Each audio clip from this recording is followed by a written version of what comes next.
Welcome friends, M Singh foundation YouTube channel पर आप लोग का स्वागत है।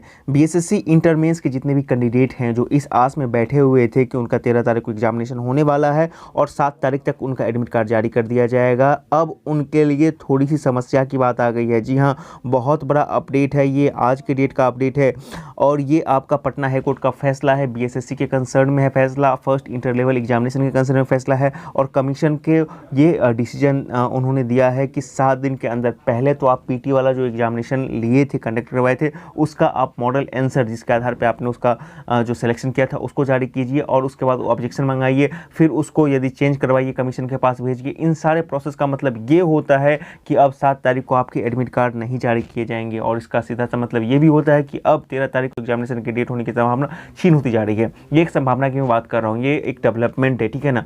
अब क्या होगा नहीं होगा ये बात की बात है, लेकिन हाँ 7 तारीख को आपको एडमिट कार्ड जारी होने की संभावना अब बिल्कुल भी नहीं दिख रही है। यहाँ पे पूरे चीज़ को हम लोग जानेंगे, लेकिन उससे पहले वीडियो को आपको शुरू से अंत तक देखना होगा। दोस्तों देखिए, आपके सामने पटना हाई कोर्ट का एक डिसीजन है, ठीक है ना, और किसके डेट में ये है, तो आज ही के डेट में। यहाँ पे देखिए आपको 1/12/2020 आज के डेट में ये जजमेंट है और किसको जारी किया गया है ये जजमेंट, तो देखिए ये आपको है the state of Bihar through chief secretary, उसके बाद आपका Bihar staff selection commission through secretary veterinary college, उसके बाद chairman Bihar staff selection commission, the secretary Bihar staff selection commission और the controller Bihar staff selection commission, ठीक है ना। है कि जो फर्स्ट बीएसएससी इंटर का एग्जामिनेशन हुआ था, पीटी एग्जामिनेशन जो हुआ था, वो पहले 2017 वाला कैंसिल हो गया था, 4 डेट में हुआ था, ठीक है ना। इसके सचिव पकड़ा गए थे और बहुत सारी बातें हुई थी। दोबारा ये एग्जामिनेशन आपको 8/12/2018 से लेकर के 10/12/2018 के बीच में हुआ था। 150 प्रश्नों का ये पूरा का पूरा एक पेपर होता था और उसमें आपको प्रश्न नहीं दिए गए थे, मतलब कि जो प्रश्न पत्र था वो नहीं दिया गया था, ठीक है ना, और ना ही इसका मॉडल आंसर जारी किया गया था इसके आयोग के वेबसाइट पर कि इसका मॉडल आंसर क्या है। और इसका जो रिजल्ट था वो 14/2/2020 को जारी कर दिया गया था। 63,739 रिजल्ट जारी किए गए थे आपको 13,120 पोस्ट के अगेंस्ट में। तो जो पिटिशनर है उनका ये कहना है कि चूंकि आपने ना तो क्वेश्चन दिया था, ना ही मॉडल आंसर जारी किया और आपका ट्रैक रिकॉर्ड ये रहा है कि आपके आंसर गलत होते हैं, कभी कभी आपके क्वेश्चन ही गलत होते हैं, तो ऐसे में हम लोग के साथ जो है ये जानने का हक है कि मेरा कितना स्कोर है और आप हमको बता नहीं रहे हैं। तो इसी कंटेक्स्ट में वो हाई कोर्ट में गए थे। अब हाई कोर्ट जो है इस पूरे परिप्रेक्ष्य में जब इनसे पूछते हैं, कमीशन से पूछते हैं, तो कमीशन के वकील जो बिहार सरकार के आपको महाधिवक्ता हैं, उन्होंने कहा था कि देखिए, हमने जब मॉडल आंसर तैयार किया था तो उससे पहले आपको ये बता दें कि 6 दिन एग्जामिनेशन हुआ था, मतलब 6 शिफ्ट में एग्जामिनेशन हुआ था, तो हमने कुल जो है 900 क्वेश्चन पूरे पूछे थे। मतलब ये आयोग की तरफ से स्टेटमेंट है, उसी का मैं सारांश आपको बता रहा हूँ। पूरा का पूरा स्टेटमेंट आपको मिल जाएगा, आप उसको देख सकते हैं, हमारे टेलीग्राम चैनल पर अवेलेबल रहेगा, उसको आप पढ़ सकते हैं। इसको मैं समझाने की कोशिश कर रहा हूँ। उन्होंने कहा था कि देखिए, there were altogether 900 questions which were gone through by expert minutely and after scrutiny the expert came to the conclusion that 21 question were either wrongly formed और इट हैड इनकरेक्ट आंसर। देखिए, बहुत बड़ी बात बोल रहे हैं कि 900 questions पूछे गए थे 6 शिफ्ट में 150 क्वेश्चन के हिसाब से, तो 900 क्वेश्चन में 21 क्वेश्चन आयोग के जितने एक्सपर्ट हैं उन लोग को लगा या तो गलत है या फिर इनके ऑप्शन गलत हैं, और इस आधार पे फिर इन्होंने सोचा और डिसाइड किया कि 23 क्वेश्चन को डिलीट किया गया था, ठीक है ना। 23 क्वेश्चन को डिलीट किया गया था पूरे 900 क्वेश्चन में से, ठीक है ना। अब ये 23 क्वेश्चन में से किसी के भी सेट का एक क्वेश्चन हो सकता है, ठीक है, 2 क्वेश्चन हो सकता है, कुछ भी हो सकता है। पिटिशनर ने जो अपील किया था उसके आलोक में हाई कोर्ट ने पिटिशनर के पक्ष में फैसला सुनाया है। वो सबसे पहला जो फैसला का जो बिंदुवार है, वो पहला बिंदु ये है, हाई कोर्ट ये बोल रहा है, let the commission upload the key answer on its website based on which the question have been evaluated within 1 week from today. यानी आज से एक सप्ताह के अंदर आयोग को अपनी वेबसाइट पे जो पीटी वाला एग्जामिनेशन का उन्होंने जो सिलेक्शन किया था मॉडल आंसर और जिसके आधार पर उन्होंने पूरा का पूरा चेक किया था उसको जारी करे। उसके बाद with the publication of model answer the commission shall invite suggestion objection from the aspirant in relation to forming the of question and correctness of otherwise of model answer की। आपको पता है ना कि बीपीएससी क्या करता है कि पहले मॉडल आंसर की जारी करता है, फिर उसमें ऑब्जेक्शन मांगता है, तो सेम प्रोसेस यहाँ पर भी बोला जा रहा है बीएसएससी को करने के लिए।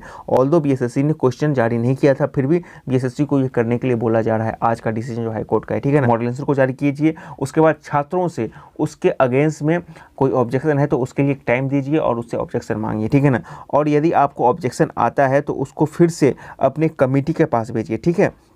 और इसके लिए उनको टाइम दीजिए, मतलब कि छात्रों को ऑब्जेक्शन के लिए, और छात्र जो है ऑनलाइन अपने ऑब्जेक्शन सबमिट करेंगे विथ इन अपने प्रूफ के साथ। यहाँ पे क्या बोला जाए, the candidates shall be given a fortnight time to submit their online objection supported by the material relied upon in respect of their objection या सजेशन। ठीक है ना, मतलब जिस आधार पे वो बोल रहे हैं कि आपका मॉडल आंसर का आंसर गलत है, तो उस आधार के लिए आप अपने सपोर्ट में कुछ प्रूफ भेजें और उसको ऑनलाइन भेज दें। अब उसके बाद इसको आपको सर यदि कोई ऑब्जेक्शन आता है तो कमीशन को बोला गया है कि उसको आप अपने कमेटी के पास भेजिए। ठीक है ना, आप एक जो है कॉन्स्टिट्यूट द कमीशन, कमेटी के बोल रहे हैं एक्सपर्ट के एक कमेटी को आप कॉन्स्टिट्यूट कीजिए, उसके पास उस मॉडल आंसर को भेजिए, ऑब्जेक्शन को भेजिए, और उसमें यदि कोई सुधार की बात है, लेकिन अंतिम डिसीजन वही कमेटी करेगी। The commission shall be thereafter जो है consider the option of the expert and if the commission is of the opinion that the any question is required to be deleted or any model key is required to be altered, the commission shall proceed according and revise the result in the PT यानी कि preliminary test shall be published. बहुत बड़ी बात है, commission यदि आयोग का जो कमीशन होगा वो यदि ये बोल दे कि हाँ ऑब्जेक्शन के आधार पे आपको कोई आंसर बदलना चाहिए और बदलाएगा, तो आपको पूरा का पूरा रिजल्ट बदल जाएगा। जी हाँ, बहुत बड़ी बात है, यदि कोई भी आंसर आपको जो है मॉडल आंसर आपको बदलता है तो आपका पूरा का पूरा आंसर बदल जाएगा। दूसरी तरफ ये बोला जा रहा है, कमीशन को इतना छूट दिया जा रहा है कि in case the commission find that no alternation is required, the commission shall proceed on the basis of result of PT। यानी कि पीटी में जो रिजल्ट आपको दिए गए थे, जिसके आधार पे अभी जितने स्टूडेंट हैं मेंस की तैयारी कर रहे हैं, वो उसी के आधार पे आगे बढ़ते रहेंगे।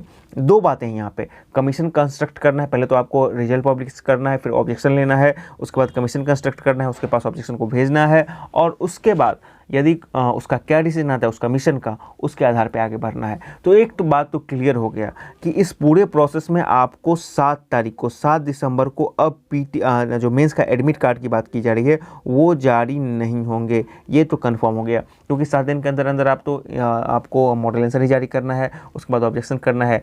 अब ये बात है कि उसके कितने दिन के अंदर ये सारा का सारा प्रोसेस बीएसएससी कर लेती है, और मॉडल आंसर जारी करने के बाद ऑब्जेक्शन कमेटी का फॉर्मेशन और उसका जो है रिकमेंडेशन मानना, तो ये प्रोसेस कितने दिन के अंदर करती है वही डिसाइड करेगा कि आपको 13 तारीख को हो पाएगा कि नहीं हो पाएगा। यदि आज से देखा जाए तो 12 दिन या 13 दिन का समय है। अब 13 दिन के समय में इस पूरे प्रोसेस को बीएसएससी इससे पहले कर लेती है तो वो एज पर 13 दिसंबर के अनुसार अपना एग्जामिनेशन करवाएगी, उसी के अनुसार आगे बढ़ेगी। नहीं, यदि कोई जो है आंसर में चेंज आ जाता है तो एक बात मान लीजिए, फिर ये थोड़ा सा लंबा खिंच सकता है। ठीक है, ये खिंच सकता है, इस चीज़ को आप मानिए। और एक चीज़ तो कंफर्म हो चुकी है अब कि 7 तारीख को एडमिट कार्ड आने की संभावना अब बिल्कुल नहीं है। हाँ, 13 तारीख को एग्जामिनेशन कैंसिल होगा कि होगा, ये कहना थोड़ी सी जल्दबाजी होगा, ये डिपेंड करेगा आपको बीएसएससी के कार्यप्रणाली पर। तो बहुत बड़ा अपडेट है कि बीएसएससी के रिजल्ट में जो है चेंज की संभावना बन रही है। हालांकि अंतिम डिसीजन आपको बीएसएससी के द्वारा जो कमेटी का जो कंस्ट्रक्ट किया जाएगा उसी को डिसाइड करना है। और अमूमन ऐसा देखा गया है कि कमीशन अपने फैसले को बहुत जल्द नहीं बदलेगी, लेकिन एक बात तो ज़रूर है कि मॉडल आंसर वो कब तक जारी करती है और क्या करती है, ये देखना बहुत ही दिलचस्प होगा। फिलहाल के लिए आज की वीडियो में इतना ही। सब्सक्राइब करें हमारे चैनल एम सिंह फाउंडेशन को और बेल आइकन को प्रेस करने के बाद नोटिफिकेशन को ऑन कर लें कॉम्पिटिटिव एग्जाम की तैयारी एवं संबंधित सभी जानकारी सबसे पहले पाने के लिए।